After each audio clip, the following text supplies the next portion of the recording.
Welcome back to Klonoa 2 Dream Jam Tournament with me, Matthew Caddis, aka Poogie. So nearly all of the bosses, barring the final boss, are in this chase format. So yeah, the difference is how you approach them. It's kind of like a regular platforming level, to be honest. So I am just showing off the last of the race stages against Gantz, the Golden Killer, as he is known. Yes. Various enemies in the way, including these cannon enemies. So yeah, this is the last boss we faced before, the final boss.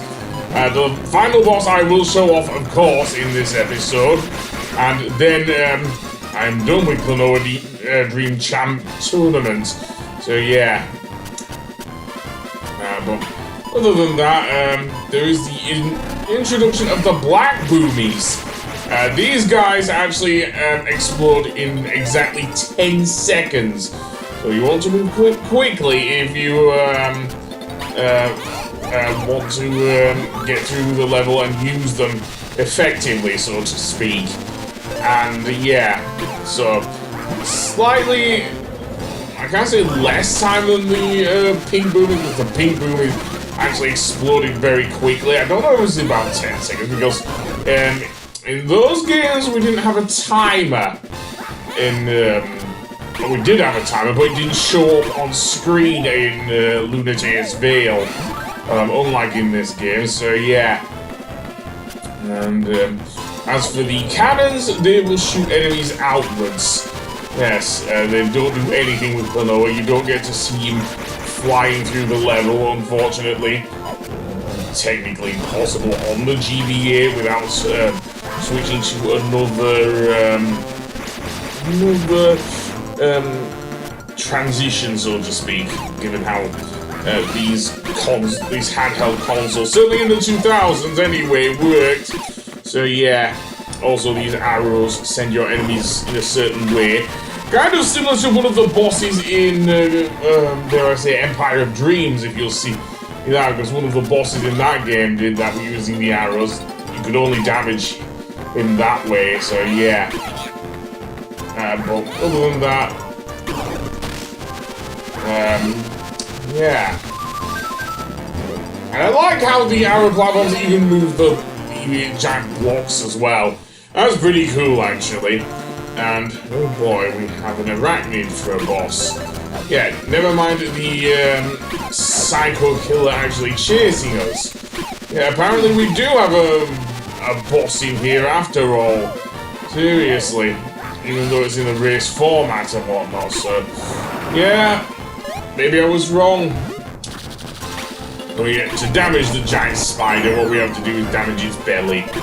So it only takes 2 hits to be destroyed, it seems, so maybe more of a mini-boss. Anyway, that's that. Still done in a race format, which I'll give it this. It is unique for a Klonoa series game, so yeah. But basically, what happens is that the actual judge of the whole thing turns out to be the big bad in this case, and pretty much is responsible and all that. So yeah.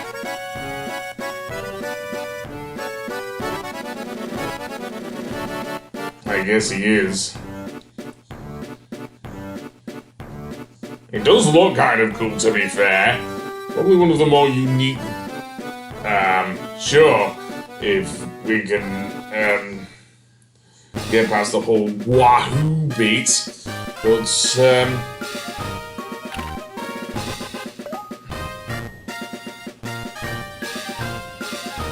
why is was being grabbed by minions? I thought they only existed in Despicable Me! But, Garland, if you can't tell, is actually the big bad, though. Apparently he's the one who's been capturing everyone as well. Yeah, using these mega things, which... Oh, this game's almost house. Seriously.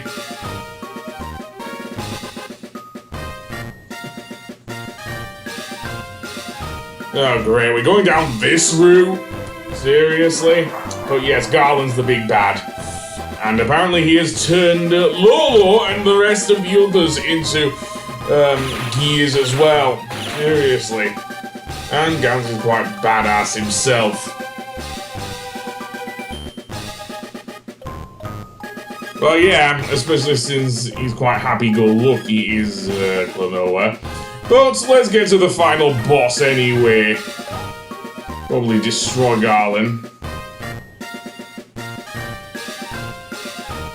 Okay, I didn't think he'd turn into a Shadow the Hedgehog. No, Shadow the Hedgehog, no. Dr. Eggman, although he is kind of, reminds me a bit of Dr. Eggman. But anyway, yeah. This is the only boss that's fought like a boss rather than a brushed face, yeah. Basically, he'll send out these missiles, and what you have to do is hit him in the head. Why is it always the head that is the weak spot for many bosses in 2D video games? No, it was the same with the dragon enemy inside Dr. Wily's castle in Mega Man 2. I'm not having played with Mega Man, and I know that. So yeah. So basically you get on top of the missiles, or grab each of the missiles and destroy them that way. There are also these moves that are gears, which is really weird, but okay. Yeah. I wonder if those moves then are actually, well, I can't say bad guys, but actual people have been turned into gears, given what Garland has been trying to do and everything, so yeah. So in the second phase, he'll start moving across and throwing gears at you and everything, and start flying as well. That will make it very harder to get out, very easy to get handed and everything. And it doesn't look like you can see get hit and everything. There's also these moves that come down on you, so yeah. But yeah, this is interesting at least. I will give the game that.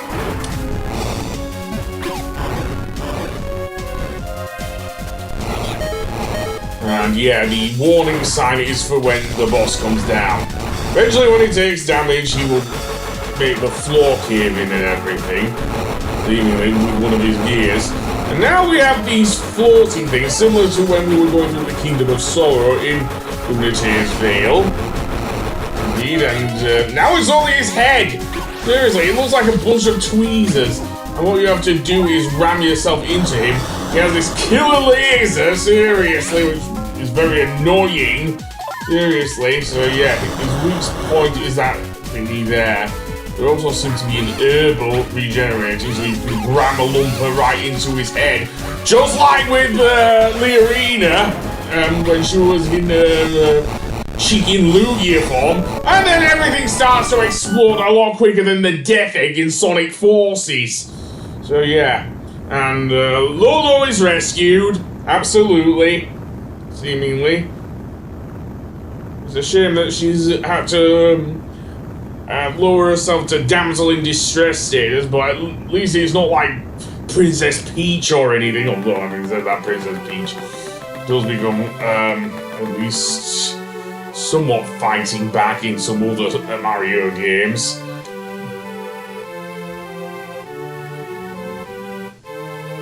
Yep, and so the days yada yada yada.